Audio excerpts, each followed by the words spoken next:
Salut à toutes et à tous, c'est toujours un immense plaisir de vous retrouver dans ce nouveau numéro de la revue Week-end des Lions consacré aux performances des internationaux sénégalais sur la scène européenne. On débute cette revue par la Belgique où rien n'arrête Crépin Diatta en ce début de saison. Buteur la semaine dernière lors du derby de Bruges, le jeune milieu offensif sénégalais a encore frappé ce week-end lors du choc qui opposait son club le FC Bruges à Anderlecht. Buteur à la 70e minute, le jeune international sénégalais a offert une victoire in extremis à ses partenaires, 2-1 à domicile.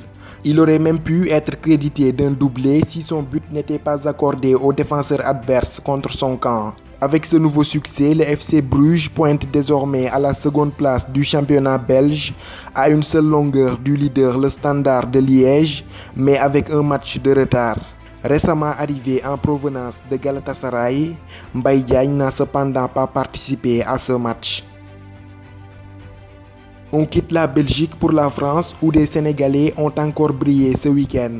Ce fut notamment le cas d'Abibou Diallo, buteur lors de la réception du Sporting Club d'Amiens. Idéalement lancé dans le dos de la défense amiénoise à la 67e minute de jeu, l'avant-centre sénégalais élimine tranquillement le gardien adverse avant de marquer dans le but vide, mais ce fut malheureusement insuffisant pour empêcher la défaite des Messins, 2-1 à domicile. Grâce à cette nouvelle réalisation, le joueur formé à Génération Foot porte son compteur à 4 réalisations en Ligue 1 conformément. Du côté de Brest, l'ailier franco-sénégalais Samuel Grandsir s'est également illustré.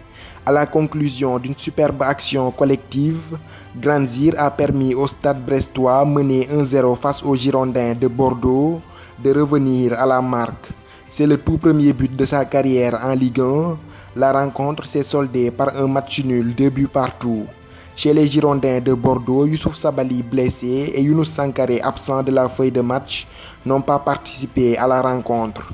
Phénoménal face au Real de Madrid en Ligue des Champions mercredi dernier, Idrissa Gana Gueye s'est une nouvelle fois montré impérial lors du choc qui opposait son club le Paris Saint-Germain à l'Olympique Lyonnais, une rencontre qui s'était soldée par une victoire parisienne 1-0 grâce à un but du Brésilien Neymar. Le Stade Rennais d'Edouard Mendy et de Mbaye Niang titulaire à la pointe de l'attaque a concédé le match nul 1 but partout à domicile contre Lille.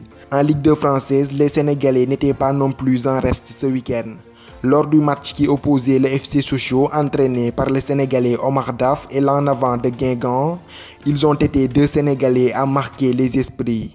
Le plus en vue était sans aucun doute l'attaquant socialien Abdoulaye Sané, auteur d'un doublé. À la 34e minute de jeu, il profite d'une mauvaise déviation du défenseur adverse pour ouvrir le score. 5 minutes plus tard, il transforme le penalty obtenu par le FC Sochaux et s'offre un doublé. Après 2 buts concédés, les Guingampais sonnent la révolte et c'est la recrue sénégalaise Arthur Yannick Gomis qui réduit le score à 1 minute de la pause, un but malheureusement insuffisant pour empêcher la défaite des siens, 3-2 à l'extérieur. Buteur face à Châteauroux, l'attaquant sénégalais de 19 ans Moussa Djité a permis à Grenoble d'arracher le point du match nul 1 but partout à l'extérieur. Il signe par la même occasion sa 3e réalisation en Dominos Ligue 2. Enfin, lors de la confrontation Lorient-Rodez, le but de l'avant-centre sénégalais Pape Sané n'a pas pu empêcher la défaite de Rodez, 2-1. On quitte la France pour l'Angleterre où Liverpool de Sadio Mané a enchaîné une 6e victoire d'affilée depuis le début du championnat en allant battre Chelsea à Stamford Bridge 2-1 grâce à un but de Trent Alexander-Arnold et de Roberto Firmino. Quant à Watford d'Ismaïla Sarr, rentré à la 59e minute de jeu, ils se sont fait exploser 8-0 par un Manchester City sans pitié. Enfin, Crystal Palace de Cheikhou Kouyaté titulaire au milieu de terrain a été tenu en échec par Wolverhampton 1 but partout. En Serie A italienne, le Napoli de Kalidou Koulibaly s'est largement imposé 4-1 à domicile contre Lecce, tandis qu'en Allemagne, le Schalke 04 de Salif Sané s'est défait de Mayence 2-1 au Veltins Arena. On termine cette revue par la Turquie où l'attaquant sénégalais Mamba Bathiam a frappé très fort ce week-end. Auteur d'un doublé et d'une passe décisive, Thiam a été l'un des grands artisans du large succès de Kassim Pacha, 3-0 devant Antalya Sport.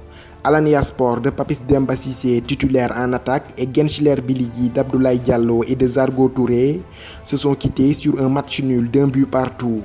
Istanbul Başakşehir de Demba Ba, rentré en seconde période, a fait match nul avec le Beşiktaş Istanbul sur le même score. Enfin, le Göztepe İzmir de Lamine Gassama s'est imposé 1-0 à domicile devant Konyaspor. C'est ainsi que prend fin ce journal consacré aux performances des internationaux sénégalais en Europe. Rendez-vous à très bientôt pour de nouvelles vidéos. D'ici là, portez-vous bien et n'oubliez pas de vous abonner à Footgal Sen 10 pour ne rien rater de l'actualité du football sénégalais.